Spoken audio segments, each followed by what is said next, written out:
आता तुम्ही नुसतं नक्त लावा, मग तुम्हाला कळन कसे कुत्र्यासारखे सालटे निघत अंगाचे. ह्यो दुपाराच माणसं मारायला लागलाय आणि ह्यो जर याला अमुक पदावून हटवलं नाही तर ह्यो सूर्य उगताच लोक मारील. माझ्या वेदनेपेक्षा संतोष भैयाच्या कुटुंबाच्या वेदना ह्या माझ्यासाठी जास्त महत्त्वाच्या आहेत. म्हणून आपण समाजासोबत राहिलं पाहिजे. मानपान सोडून आपण लढलं पाहिजे, समाजासोबत उभं राहिलं पाहिजे. म्हणून प्रत्येक मोर्चात मला जसं जसं जमल तसं तसं चालतो आणि येतोय. संतोष भैयाच्या बद्दल आज एक माहिती आली की सगळ्या आरोपींवरती मोका लागलाय. पण जर खंडणीतल्या आरोपींवर मोका लागला नसला तर हा मोका आम्हाला मान्य नाही. जितके आरोपी आहेत त्या सगळ्या आरोपींवरती मोका आणि जे खंडणीतले आरोपी आहेत, जे खुनातले आहेत, हे दोन्ही एकच. हे वेगळे नाही आहेत. यांना सगळ्यांना 302 मध्ये घेतलं पाहिजे. पुन्हा पुन्हा एकदा मुख्यमंत्र्याला धाराशिवच्या नगरीतून सांगतो, सगळ्यांना 302 मध्ये घ्या. यातला एकही आरोपी सुटला नाही पाहिजे. यातला एक जरी आरोपी सुटला तरी हे राज्य आम्ही त्या क्षणाला बंद पाडणार आहे, सोडणार नाहीत. अण्णा बोलता बोलता म्हणले याला याच्याहून हटवा, त्याच्याहून हटवा. ह्यो दुपाराच माणसं मारायला लागलाय आणि ह्यो जर याला अमुक पदावून हटवलं नाही तर ह्यो सूर्य उगताच लोक मारील. अण्णा पोरं सकाळी मरून द्यायचे का इथून पुढे लोक आपले?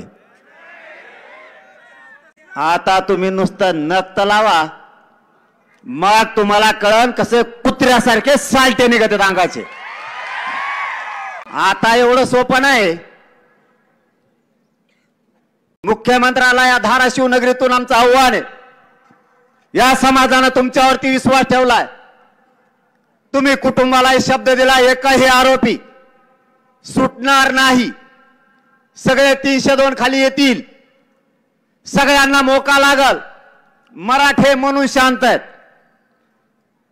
परभणीतल्या सोमनाथ सूर्यवंशीला सुद्धा न्याय मिळाला पाहिजे.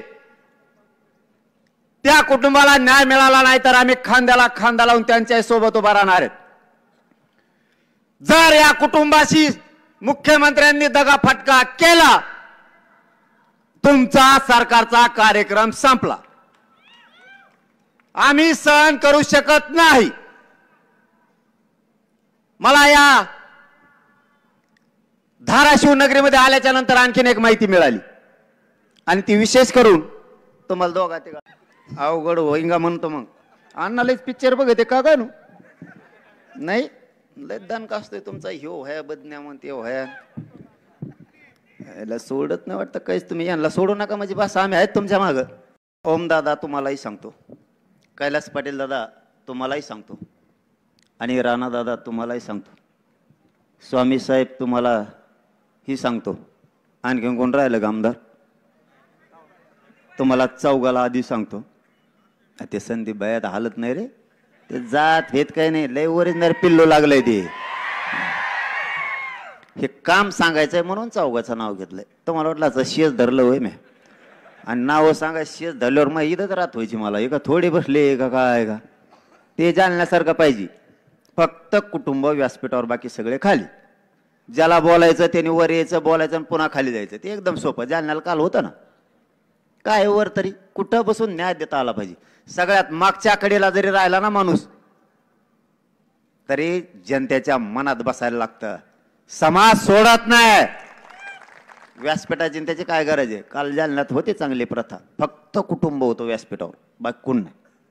सगळे खाली बसले दनादन. चांगली प्रथा ती राज्यात पडली पाहिजे.